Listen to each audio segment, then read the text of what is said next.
Nah, but in terms of the weekend's performance, good performance. Obviously, we had a little. Hey, Wan-Bissaka was doing stepovers and all sorts of that. I don't know if you guys watched him. I was very upset at a couple the times he got past a few players, but It was a good performance. Saka proving that he is him. Like he's definitely that guy. No, I don't want to call him star boy. He's a man now, man, and he's showing it. Like he's up for it. Players that like he's getting in players' faces. I love the laughter after his penalty. He actually laughed at West Ham fans. You know, like, I love that, man. A little bit of shithousery. He's getting that side of him as well. So it was a good performance. And Martin Odegaard proving that he's the best number 10 in the league again. I love to see that. And I'm really excited about how sharp that connection is looking coming into Wednesday night. In terms of getting overexcited, Terry, I can't allow myself to because I'll be honest with you, the last 7 days was the first 7 days of football I've enjoyed this season. So for me to now carry that to we're in the title race again, I'm not ready. But if by January 1st we're 5 points in it's a different thing. But we need to keep our feet on the ground and just keep winning matches right now. 3 points on 3 points, and we'll see where we are in January. Kunle, enjoy the ride, mate. You know, you're telling everyone else to enjoy the ride. That's what I'm saying. I'm enjoying it. You said you can't let your feet off the ground. Do you enjoy the ride, mate? I'm enjoying the ride till January. Then things will get serious. What's 28 days, 29 days, mate? Do you know what I mean? Just... Liverpool have got Accrington Stanley. Who are they? Who are they? And Chelsea have got Morecambe. We always get tough draws. Brother. Look at that. Bro, it sounds like my local high school. What is that team? We need a recount. We need a recount. We're playing MLS teams right now. I thought it was. What I'm hoping for here. Do you remember in the Champions League where the same team came out twice and had to redo the whole thing again? That's what I'm hoping for now. Do you know what it is? It's like I don't mind playing harder teams. It's just with all the games you've got coming up, I'd rather the early rounds be the easy ones. Do you know what I mean? Where you can just play a reserve team, push through. Lewis Skelly's, Noranyeris, them guys. I think we were taught on FA Cups, Kunle, United and Arsenal. Right? No, do you have one? Arsenal won ahead of us. They won ahead of us. Yeah, so still interesting. Let us have that, man. Allow it. No, I just forgot because I know we just won one. Man. I do run behind you. Hey, listen, Liverpool about to get 20 titles. We need 14 FA Cups now just to start. You know. We need to live with something. No way. Tamworth Tottenham. Fuck off. Oh my God, you lucky bastard. This is like you're going to win that game. Lucky. This created madness, Terry, man. Look at the draw. That's what it is. That's Terry that jinxing us talking about. Bloody In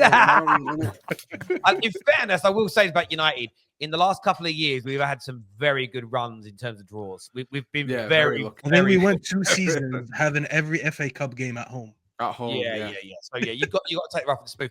Obviously, we mentioned in Arsenal there, Saka being him. Saka got a lot of praise this weekend. You know, he always gets a lot of scrutiny. Is it about time now, Staffy, that people stop doubting Saka? Now, what I mean by that question, I want to make sure I frame it right. It's absolutely fair to criticize someone when they're in bad form. But is it about time now? Question marks over whether he's really an elite player go away.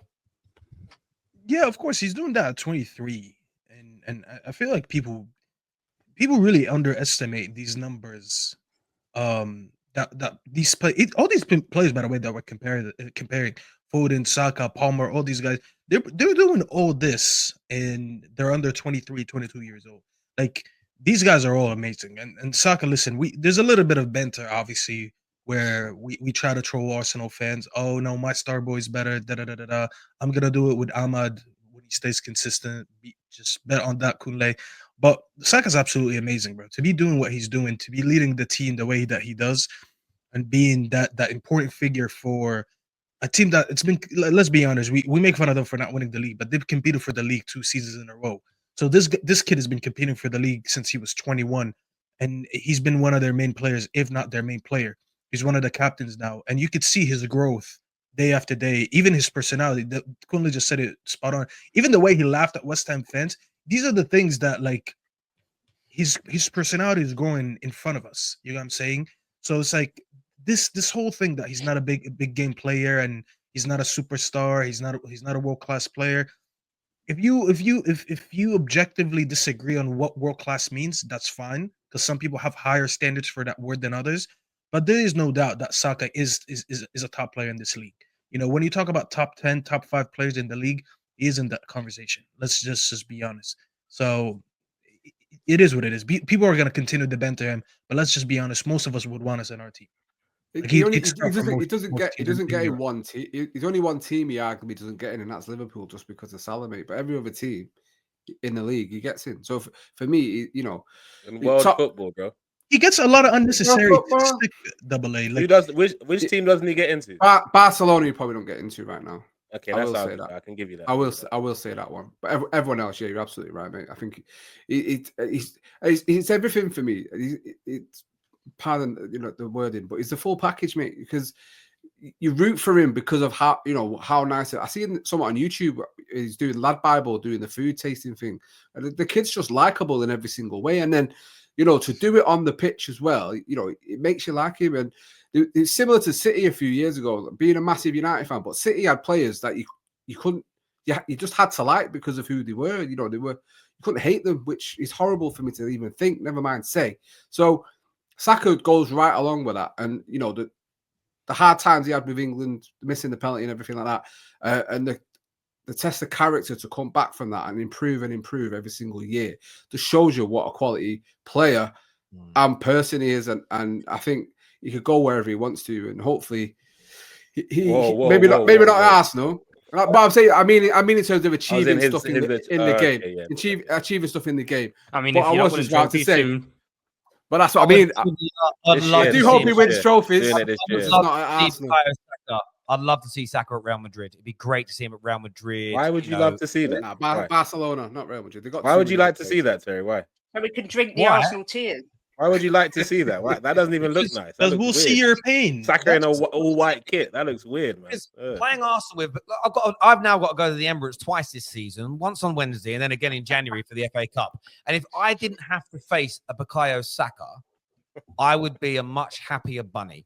Okay, the kid is amazing, and I playfully, and I want to make sure I preface this right. This isn't abuse. Playfully called out Don on Saturday because Don was doing this thing about 6 months ago.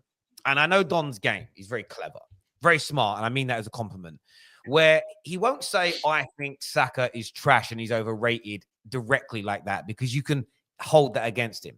What he will do is challenge a few performances, give a kind of vague reason as to why he's bad, but then imply that maybe this form demonstrates what he really is as a player, as opposed to what people think he is.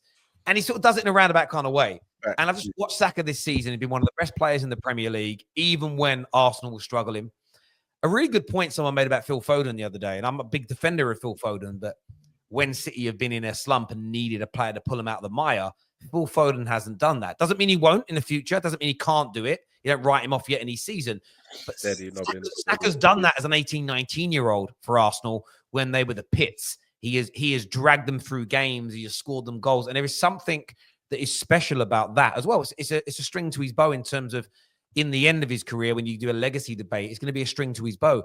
And it's nice to I don't know. I think a lot of the agendas that I've seen against Saka have started to dissipate this season. And it's good to see, because I feel just like I defend Erling Haaland in the same way as I've defended Mo Salah, I just feel the agendas, there's tribalism and there's banter and there's fun, but some of it I feel has just gone a little bit too far. We're just essentially, the conversation it's like almost stopping us from enjoying what is a sensational, beautiful football player to watch. And everything's sort of mired in, that one bad game he had 10 games ago. That's what I'm going to focus on. I'm going to use that to beat him over the head with. I just don't, maybe it's still I'm getting older as well. And the kind of school playground analysis is just becoming a little bit tiresome. You know, there are certain people that do the banter brilliant. If I want a bit of banter, I'm going to go and watch the GOAT. I'm going to go and watch X, who rips into everybody. But we know he means it from a comedic perspective. There's too many people now doing this. They say a like joke, and then you go, "Oh, that's funny," and then no, I actually mean it. It's like, fuck off. You can't mean. You know, comedians don't mean their jokes, right? But some of these guys do. Some of them actually believe this shit. So yeah, I'm glad to see him getting his praise. He deserves it, because some of the crap that's been said about this young man is crazy. The only thing remaining now, he's got to start winning some of the major trophies and being an integral part in it. And once he does that, You know, he's going to cement himself as an Arsenal legend, and he's on his way to becoming a Premier League one. He just needs to add those trophies. Yeah, I agree with that, but you can't get in the Legends Club without the trophies. No, 100%. Like we're not Spurs, so we don't have legends without trophies and stuff. That makes sense. But in terms of Saka, he's growing in confidence. Kate, I told you be back to normal this week. Last week we were friends. Yeah, but come on, you can do better than that. That was poor. Well, it was anyway. But yeah, but Saka, in terms of his confidence is growing. You can just see it in everything. Like, and I don't think people like give him enough praise for. He missed the decisive penalty in the Euros, and rather than run away from it, he goes, "Boss, I want to be the penalty taker for Arsenal." Like he said, like rather than run away, I want to take penalties now. So for me, rather than running away from your like something that you're scared of, he dived all the way in it, and I think he's benefiting from things like this. And Odegaard being out from that period of time, I think that worked well for his overall game because now he's flourishing even more, being like the difference maker with Odegaard being back in the side. So I'm excited. I agree.